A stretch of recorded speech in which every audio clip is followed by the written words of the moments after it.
we the ones who late. Now family, we the ones who gotta delegate. Get that money in the power, never be fake. Stick to cosign for 3. What did he say? Create jobs, support our own. Educate the same and buy back your home. Got 3 degrees, triple 10. 3 PhDs, now we on the CNN. DBTV, let's talk about negligence. Ignorance is bliss, but we can turn it to intelligence. Believe none of what you hear, half of what you see. Let's break it down here on Dr. Boyce TV. Here we are. Into the chat, we're going to have a great conversation. Today we're going to talk a little bit about what's going on in the world. A lot of you know what's happening in the world. You know that the world has been hit with this crazy epidemic called the coronavirus. A lot of people are in harm's way, and our goal is to keep our community safe and to make sure that we're all good no matter where we are in the world. And so so to have this conversation, I wanted to bring in a sister that I've known for a long time, that I have a lot of respect for, Major Asha Castleberry. You're Army, right? That's your branch of military. Is that correct, Asha? Yes, serving the Army Reserves. Yeah, she serves in the Army Reserve, so she serves our country, and she's also running for a congressional seat in the 17th district in New York. And so first I'd like to ask Major Castleberry, how are you doing today, sister? I'm doing well. Right. Just a bit of concern about, this growing pandemic, but I'm doing well. Mm-hmm. Yeah. And you told me today, which really blew my mind, that you're kind of in ground zero of the coronavirus. Can you explain what you meant by that? Yes. Well, I would definitely like to say thank you for having me on, 1, and 2. Yes, we are what we call the ground zero for coronavirus for many reasons. 1 is because we're one of the top areas that have the most cases, and 2, this is the area where the coronavirus first came to in the United States. A man in New Rochelle, New York, which is a city sitting right outside of the Bronx. He was a lawyer. He was traveling from Italy, and he came home and went through Grand Central, which I know you've been to before, took the train home to New Rochelle, went home, and then I think he went to a wedding the following day, didn't feel well, and then from that point on, they found out that he was really sick, and then they found out that he had coronavirus, and it was already too late because as a result of coming from Italy on the airplane, traveling to Grand Central, going to New Rochelle on the Metro North, he's affected a lot of people. He spread the virus to many people, so that's when you start to see that in his city alone, New Rochelle became a hot spot. And then what was really symbolic of that is when Governor Cuomo decided that we are going to deploy the New York National Guard to New Rochelle to put together a containment area, which is to provide humanitarian support to those that were exposed to the virus. Yeah, well, I did read about New Rochelle. I don't know how many of you guys are watching in the chat if you also heard about what was going on in New Rochelle. So New Rochelle, let me just make sure I'm clear on that. So District 17, where you're running for Congress, is that near New Rochelle or like right there? New Rochelle is in the, well, District 17 doesn't have New Rochelle in it, but we are in the same county. It's kind of weird when they redistricted. So we're part of the same county, but it's not part of District 17. Mm-hmm. Wow. By the way, sorry, that's not coronavirus. I was just choking on my coffee. It's okay. So don't worry, guys. Don't you guys get nervous. Don't get nervous. I'm going to be okay. So I'll tell you what. I think that a lot of us, live in neighborhoods where everything's okay. There's nothing, nothing crazy or bad is going on, and we feel pretty safe. But there are some places where things are not like that. And so, when you and I were talking, I was really curious. What's it like in the community in which you live? I mean, with the National Guard presence and all that stuff, what's going on there?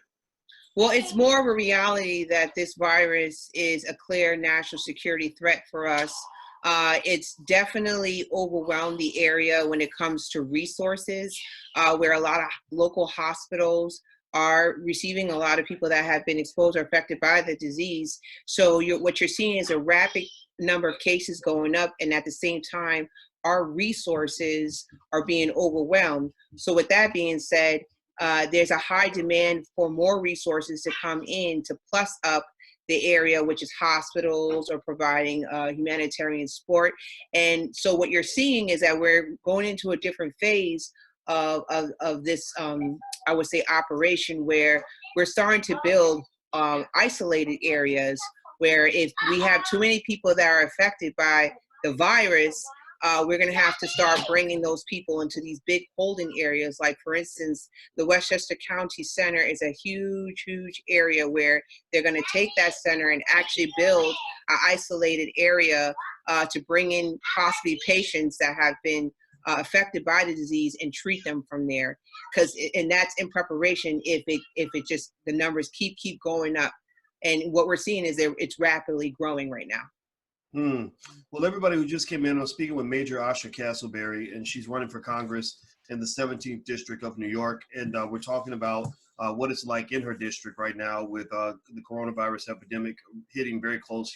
Many of you heard about New Rochelle. Give me a yes or no in the chat if you heard about New Rochelle and what was going on there.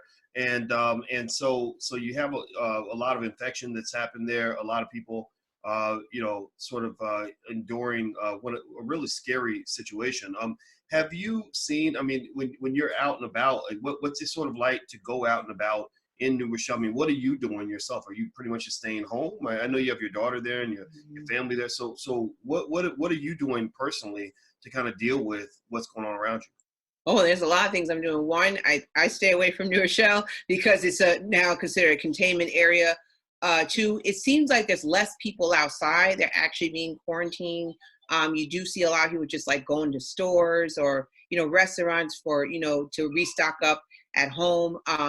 You do see where, some are in transit going to the hospital. I mean, it's a really scary situation, but for the most part, there are less people outside because they've been encouraged by Governor Cuomo that you have to stay home, practice social distancing, make sure that, if you do develop the symptoms, call the hospital before you come.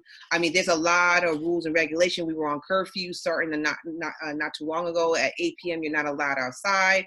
Just a lot of regulation going on as far as, being outside and just being very cautious. And it's definitely a different world right now as a result of this virus. Do you feel, I mean, how do you feel? Do you feel unsafe? It's funny that, that the coronavirus started in Wuhan, China. And in case anybody doesn't know, maybe we haven't mentioned it much, but that's where I met Major Castleberry a long time ago when you were an undergrad. And we bumped into each other in China. I was there as a faculty member at Syracuse University. And yes. you were, was it Hampton? Is that where you went to undergrad? Yes. Yeah. So, just kind of as the only Black people in our group, we all hung together as like three of us. And it was right before the SARS epidemic in China, right? Is that correct? You informed me of that. Yeah. So, I know you're a strong person and brave and, you served your country, stuff like that.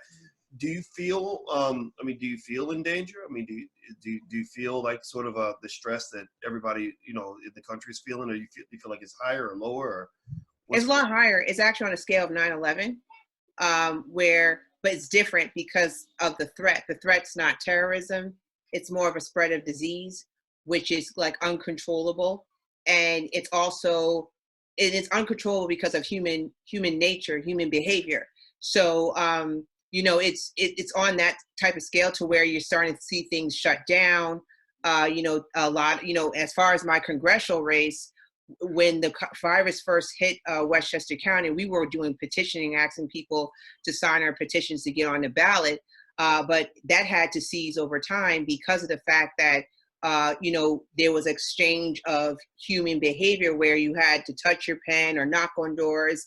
And, people were afraid that they were exchanging germs or the virus alone. So there's been a lot of unique situations where these activities could not continue as a result of the spread of the virus. Now, I would say that's worse than 9/11 because for the most part, 9/11, things stopped, but we still went on our regular business shortly after. Here, it's like, okay, you have to stay home. You don't know how long, this can continue to the point where for your campaign, you're not sure if it's going to continue on June 23rd. It may, what you're seeing with the presidential primary that's come up in New York. It may not happen because of the fact that, they don't want people to come out to vote. Maybe you'll do paper ballots. I mean, there's just a lot of things that you're seeing that may change as a result of the virus. And there's a lot of concerns around it. Mm-hmm. So Asha, do you feel, there are people, in a lot of spaces that have, there end up being a lot of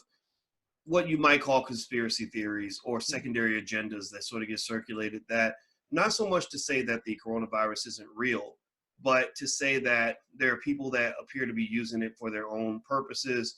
I've even heard people say that they think that the president is trying to, cancel the election, things like that. And I know there's only so much that you might feel comfortable talking about, but I'd be curious to know, just as a political person yourself, in the sense that you're running for Congress and things like that. Do you sort of feel that there are people that might be using this whole crisis, in an inappropriate way? Well, what I'm about to say, my words do not represent the words of the government. It's my own. That's one. And two, looking at the president of the United States right now, I think in many ways he could do a lot better in his decision making. Like, for instance, if you look at calling on for more troops to support the mission, especially out in New York, where we just talked about New Rochelle or the rest of New York, where he should be bringing in maybe reserve and active duty component to help out with the virus. I think he should do that. But for some reason he's not. He's just saying, hey, let the National Guard take care of it. And if not the National Guard, let's bring in the Veteran Affairs personnel to do it, which I don't think we should do, because they already have their own problems as far as shortage of personnel, doctors, nurses. So I think that should be just treated as a last resort. Another thing too that's big right now that Governor Cuomo just tweeted out, and I agree on this, is that the President of the United States should definitely support the Defense Production Act, which you saw back in the day, I think around World War II, where we ordered the entire country to make sure that they proliferate or produce more masks, ventilators, resources, support this mission as far as countering the virus. So we want to see more of that moving, but for some reason he's been holding off on that. And we really need that right now, because we're experiencing a shortage when it comes to resources or the required equipment or whatever personnel that we need in order to move forward, especially if it exacerbates. So I think his decision making in that is something that he needs to really work on. Another thing too, when you look at his before the virus happened, President Trump, I don't think really took health security that serious. And I think there was kind of no excuse in that. When you look at what Obama did under the Obama administration, Obama actually countered the Ebola crisis using his U.S. troops under Major General Williams in Africa, working closely with the Cubans and other strategic partners to help stop the spread of Ebola coming into the United States. So that was a good example to tell you, in the 21st century, when it comes to national security threats, it's not just terrorism or climate changes, it can also be the spread of diseases. So President Trump could have looked at what Obama did and said, hey, I got to take health security serious too when it comes to the spread of diseases, but he did not do that. In fact, I think I was told that he got rid of his health advisor that served on the National Security Council and kind of pushed him to the side somewhere else. So he didn't really evaluate health threats or health security like that on a scale of a coronavirus or Ebola. Interesting. Well, everybody who just came in, I want you to know I'm speaking with Major Asha Castleberry. And not only has she bravely served her country for many years, she also is running for Congress. The sister's running for Congress in the 17th District of New York, and which is right above the Bronx, by the way. And you guys know that I don't have I actually almost have, I never have politicians on my platform. Just so you know, Asha, I've had lots of politicians ask to come on the platform, and you might be that I don't recall ever having any other politician on, anybody running for office. Yeah, so it's a sign of respect that I have for you. It's also a sign of respect I have for those who served our country. Also, the only other person that's run for office that I would have on the show is a guy named Ryan Mack, who's out of Oh, Detroit, who I just love that guy a lot. He's a great brother. So I just want you all to know that I don't you guys know how I am when it comes to the politics and stuff. Asha, let me ask you this question. Okay, so you are and everybody, please hit the thumbs up button. If you haven't hit the thumbs up button, please hit the thumbs up button, share, and subscribe button. If you're on Twitter, Facebook, anywhere else, please share this. Take 1 second, please, real quick. We need you guys to be part of our distribution army. Share this, share this, share this. Thumbs up, thumbs up, thumbs up. Please do that. That's how you build Black media. Is everybody has a platform. Everybody, please share. So that we can all have these important, intelligent conversations. So, Asha, let me ask you this question, Major Castleberry. You're a national security expert. I've seen a lot of shows speaking on national security, and I think that's really important. I think that it's just, I mean, not just because you're smart, you know what you're doing, but also we don't get a lot of opportunities to hear from Black women who are doing great things like that. People are more interested in seeing a Black woman do other things, dance, sing, rap, whatever it is. But I think that we need to hear from our sisters that are doing interesting things like you. And so I'm really curious about this whole idea. Now, of course, with coronavirus, this is one of the conspiracy theories, but there have been conversations. I remember Bill Gates mentioning that he felt that, something like a virus could wipe us all out. And I remember that leading to conversations about biological warfare, the use of germs and viruses and whatever to just kill people. What should we understand about those possibilities? Not to say that we know one way or the other what the coronavirus is or is not, but is that something that we should really be thinking about and kind of concerned about? Is the potential use of biological warfare, rather than standard warfare? I think that's an excellent question. Not to scare anyone, but you should never take that you should definitely take that into account when you're looking at 21st century warfare, as well as we're in the era of great power competition. And what is that? Well, right now, during great power competition, you're seeing the rise of China, Russia, trying to bring down United States power because they feel that they are competitive enough to do so, and they don't want United States to be the number one power, which most people thought at one point, but they say they feel that we're losing that right now. So they're kind of working on that effort to bring that down. Well, how do you do that?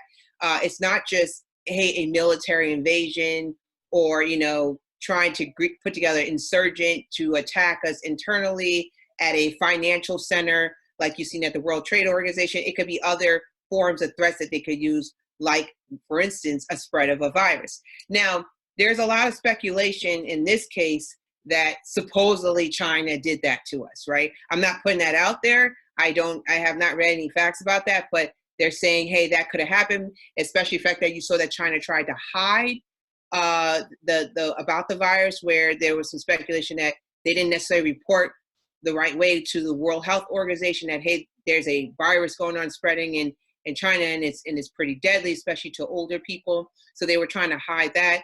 Also, there was a speculation that they had really badly condemned their health minister. So there was just a lot of speculation when they were really trying to hide the virus. And so some people who, especially that really believe in conspiracy theories, will sit there and say, oh, maybe they did that intentional, bring that into the United States. And what makes it even more scary is, say, like, that is so.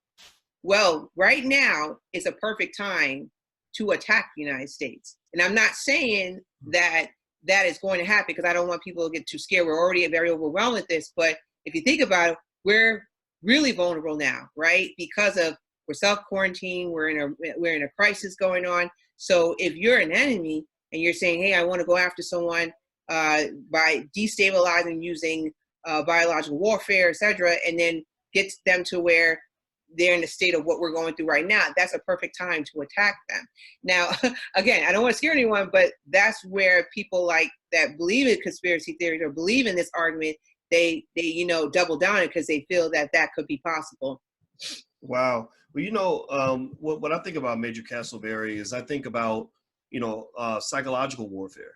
Yes. Right? I mean, I don't exactly always know how to specifically and technically identify when psychological warfare has taken place, but I can't write it down and explain it to you, but I can feel it when I feel like it's happened, or I feel like, you're psychologically vulnerable to the point where, things don't have to be real. You just have to think that they're real. And I was grappling with kind of how to respond to the corona situation, because I just felt like there were some things that we should panic about and things that we shouldn't panic about. And I feel like we were kind of being told to panic about everything.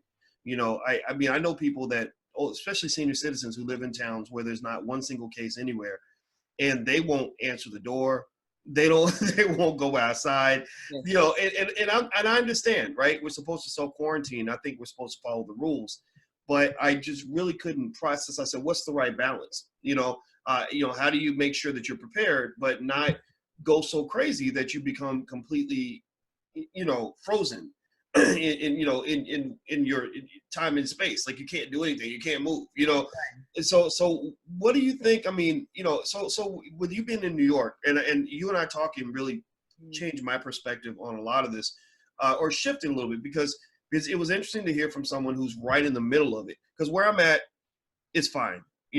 Right here in Illinois, it's totally fine. I was outside, we were social distancing, everybody was, but Alicia and I took a walk. People were walking their dogs, walking their kids. Everybody stayed away from each other. We were following the rules. But, it seems to me that where you are kind of is a precursor to how things could be in a lot of places if we don't get this under control. I mean, do you feel, I mean, Cuomo's been pushing hard, exhibiting what I think is strong leadership. And maybe I'd love to get your take on that if you agree. Do you think that New York is going to get it under control? Yes, I do. It just, the timing aspect is the big question. If you see that the number of cases keep going up, it is questionable on when is this going to eventually happen. But we're looking to the rest of the world as examples on how we can, calm this down. Right now, we're looking to what Italy is doing, and as a result of social distancing, I can't say the word, the number of cases have gone down significantly. Also, we're looking at South Korea right now. They're really helping us out, giving us some recommendations. So I think it's a matter of time. It may slow down. Some people feel that we'll be experiencing this all the way up to the beginning of the summer. But going back to the psychological aspect to it, I heard you talking about it in another interview, and I thought it was really interesting because you are seeing, the media talk about it. You're seeing in Washington, D.C., where they're struggling to pass a stimulus bill so people can get checks. People are very worried about, some people have lost their jobs as a result of the coronavirus.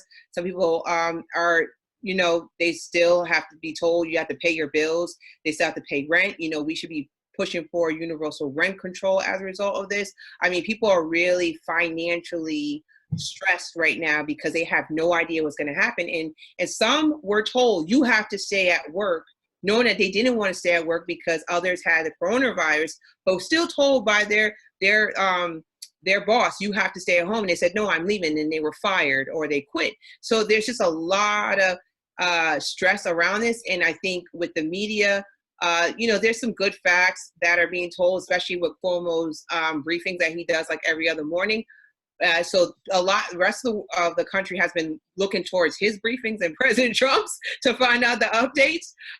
But then you also have this issue with disinformation, and we have to be very careful with that. I have been actually talking about that on Twitter, that there has been some level of disinformation about the virus, so that also helps make, try to get people more panicked about what's going on. So, looking beyond this coronavirus issue, I think what's also going to be a big issue is not only because of financial stress and people losing family members, loved ones, friends, you're going to have a high level of PTSD, kind of like going to war. It's funny, when I went to Chicago about a couple of months ago, I was there actually talking about gun violence. And the one thing that I've noticed that doesn't get a lot of attention in Chicago is after people have watched their loved ones, killed by, gun violence, they don't really pay attention to the PTSD aspect of it, what comes afterwards. And it's the same thing with the coronavirus. There's gonna be a lot of people that are gonna have some mental health issues as a result of this. Mm-hmm. Everybody who's watching, I'm speaking with Major Asha Castleberry.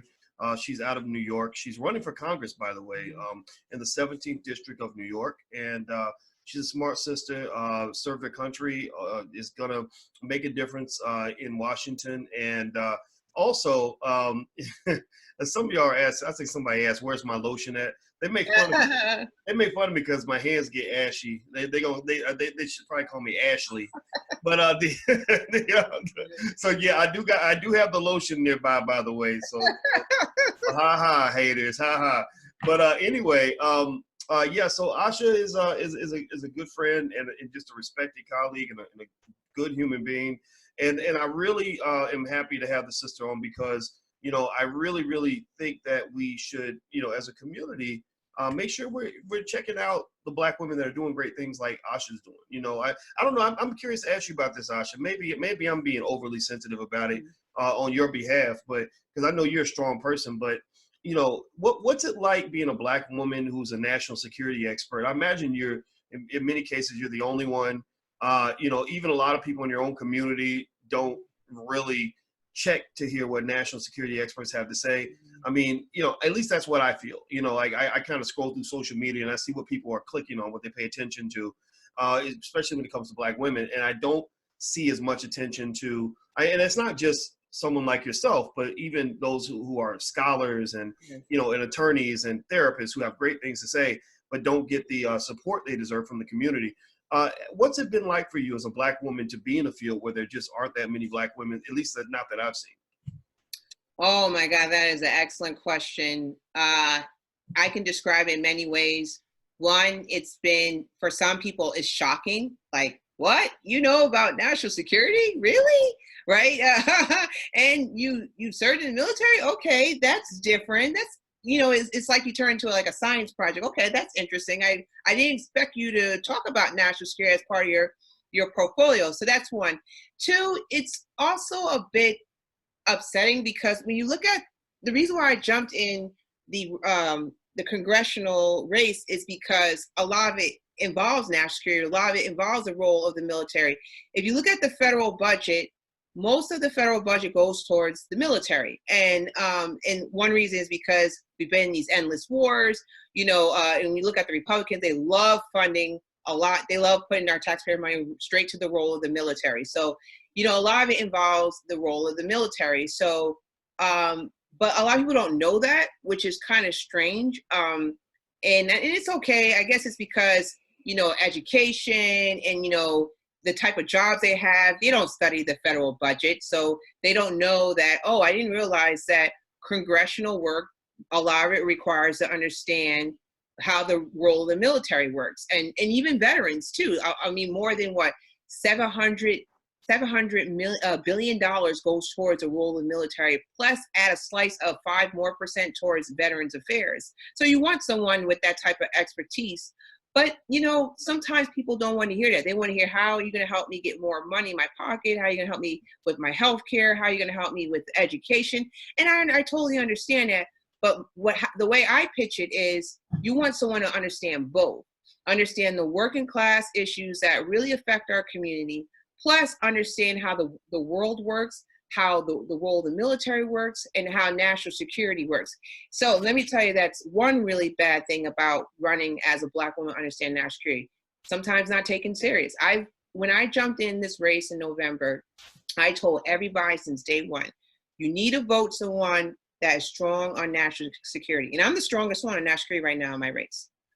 No one really, like some people didn't really pay attention to it. Now, fast forward a couple of months later, we're facing a national security crisis. So they're like, oh, wow, she's been warning us all this time. So now it's our reality. We really need someone that understands how crisis management works. And that's what I worked on, especially in Iraq. When ISIS broke out in areas in Iraq, we worked with the Iraqis to, you know, as far as providing them more security, humanitarian support, working on counteroffensive missions against ISIS. I mean, we really worked on crisis management with them. And it's, you know, it's an experience that you really want someone to understand and know as a elected official. So most people just don't know that. They don't connect the dot there. And, you know, for the most part, I try to educate them on it. But, you know, some people will say, hey, that don't matter, but you supporting, let's say, reproductive rights is better for me than you being a national security person. And I'm gonna tell you something that's interesting too about national security. When it comes to 9/11, the coronavirus, none of that stuff discriminates. I hate to tell you this. When 9/11 happened, they weren't just looking for white folks or black folks to attack. They were looking for everyone to attack. Coronavirus is about attacking everyone. So, that's where we have to come as a nation to work together, not be, separate from each other. That's why it's a national security crisis. Mm-hmm. I really love that, and you made points that I made. I pay attention. I'm my ear to the streets in terms of what Black folks are talking about, and I'm B1 100%. B1 is what we do in the chat when we basically communicate that we're Black first. Right. Black first. Type B1 in the chat if you know what I'm talking about. Just B1 means that we put our community at the top of the priority list, but being B1 means I think you have to be intelligent about things. And so for example, I'll hear conspiracy theories that'll say, the coronavirus doesn't kill Black people. Yeah, I heard that one. Yeah. Right. Yes, it does. You are not immune, right? Or if the Iranians were to attack America, they would somehow magically preserve the Black people. No, a nuclear bomb's gonna kill everybody. And so it doesn't mean we co-sign on everything. I mean, I think we have to challenge our nation to be responsible when it comes to foreign policy, which I don't know if we have been. I don't think we have in some cases. But we're all kind of in certain things together, and I think it is important for us to understand there are times where we must come together as a country, and so I really appreciate what you do, and everybody in here, if you could, and I'm gonna let Asha get the last word, but do me a favor. First of all, before I can get a chance to do this, please give Major Castleberry a digital thank you for serving her country and being just a great Black woman. Just thank her. All the brothers show respect to this sister for what she's accomplished. All the Black women in the room, just shout her out. Share this video so that people can know about her and support her campaign. And I want to give you guys her website. Also, if somebody could type this in so that others can see it, the website is ashaforcongress.com. That's ashaforcongress.com. Now, you guys know this is significant because you never seen me bring a politician on this platform ever. And believe me, they ask all the time, and I usually say no, thank you. But this is one time that I don't ever recall ever bringing another politician on ever in 10 years I've been doing this. So that shows how much respect I have for this sister. And so, Asha, let me ask you, I guess the last point here, I'm gonna ask your opinion about something. My dad was a Vietnam veteran.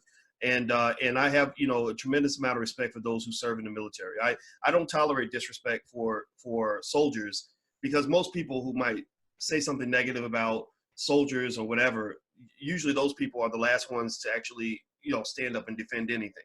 They don't know what that's like to put your life on the line for something. So we don't respect soldiers on this platform at all.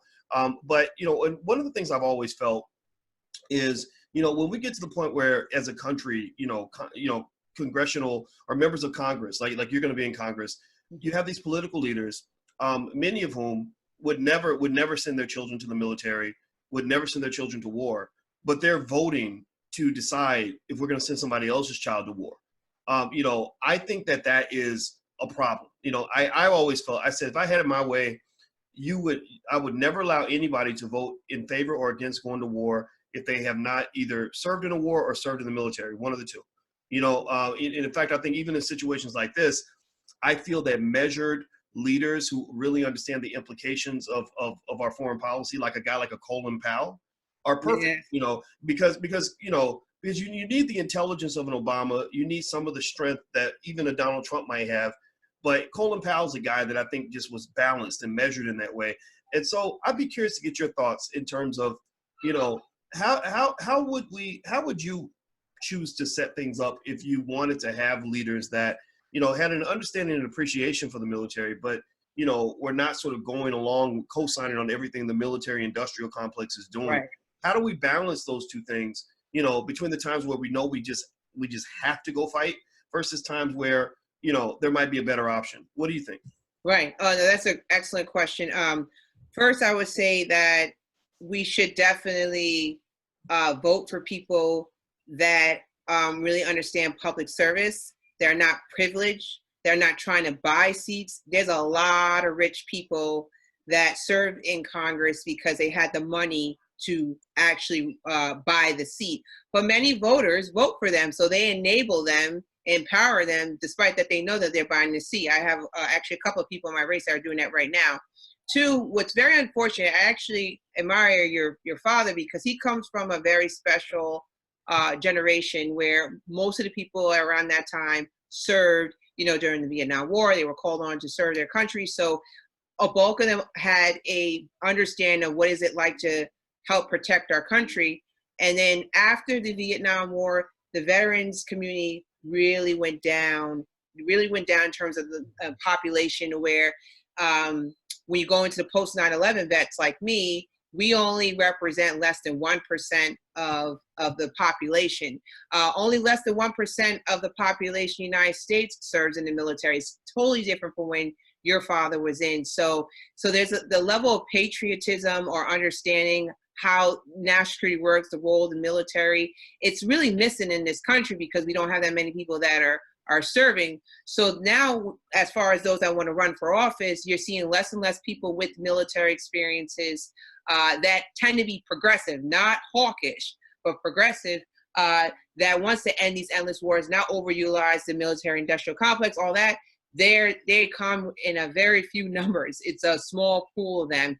And what we need to do is not only, I'm not here to recruit, but I think more people do need to serve, and also need to think of, invest in pragmatism in terms of foreign policy and how we can better utilize the military instead of being so hawkish all the time.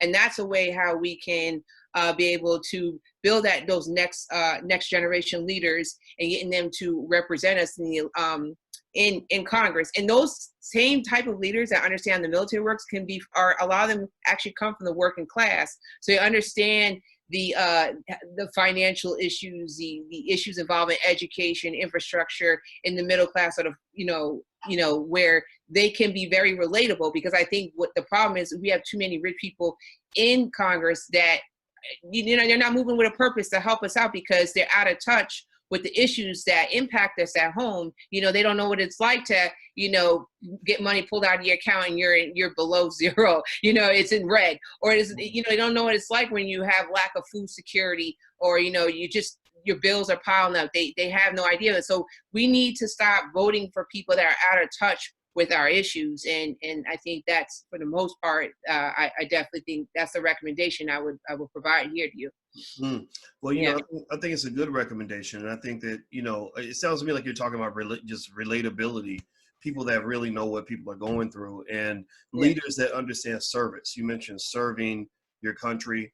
And I know the difference between a servant leader and a leader that's that sees leadership as a pathway to power and privilege and wealth, right? You've got different categories. And I'd like to add one more thing too, especially when it comes, because your audience is mostly Black. Black people have served in every single war since the American Revolution. I know Dr. Claude Anderson has mentioned that, and that is true.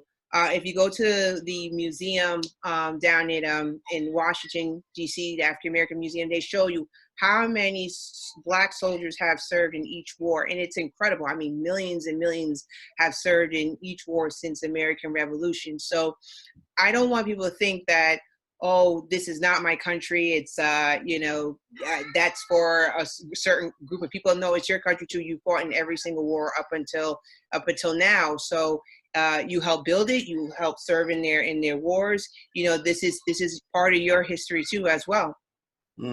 That's right. Well, I love it. All right, everybody. This is Major Asha Castleberry. She is running for Congress in the 17th District of New York. Her website is ashaforcongress.com. That's ashaforcongress.com. Somebody please type in the chat, ashaforcongress.com, and go check out the website and go support the sister. And give me a yes in the chat if you would be willing to commit to sharing this video on your Facebook page, on your social media. We're looking for some volunteers because we all need an army, and you guys are part of our army for Blackness. And I'd love to ask you guys if you like the sister. If you don't like her, if you didn't like what she was saying, then that's okay too. It's your right. But if you do like what she's saying, we'd love for you to put some action behind your words. Just give me a yes that you're going to take this link and share it on your social media, or if you're on Twitter, retweet this. If you're on Facebook, hit the share button. It takes 1 second to do that. Because that's how people get political power. That's how they get elected for office. So thank you guys who are agreeing to do that, and I'm going to do that as well. So thank you very much, Major Castleberry. Thank you for your service to the country, and thanks for hanging out. And it's real good to see you again. Yes, you too. Yes. All right. So everybody, please hit the thumbs up button, share, and subscribe button before you go. And thank you for hanging out on drboycetv.com, the home for intelligent Black people. And I will be checking back in with you guys real soon about everything going on with the stock market. Today was the best day that the stock market's had since 1933. I don't know if you know that, Asha, but we were partying today. Yes, 2000. Yes, because all my people own stock, so they were all happy because they were making money today. So it's because we're building Black wealth up in here. We're not just talking; we're actually building and growing and fighting. So thank you so much, Asha, and I look forward to having you back. Thank you. All right, take care, everybody. Have a good day. Bye bye.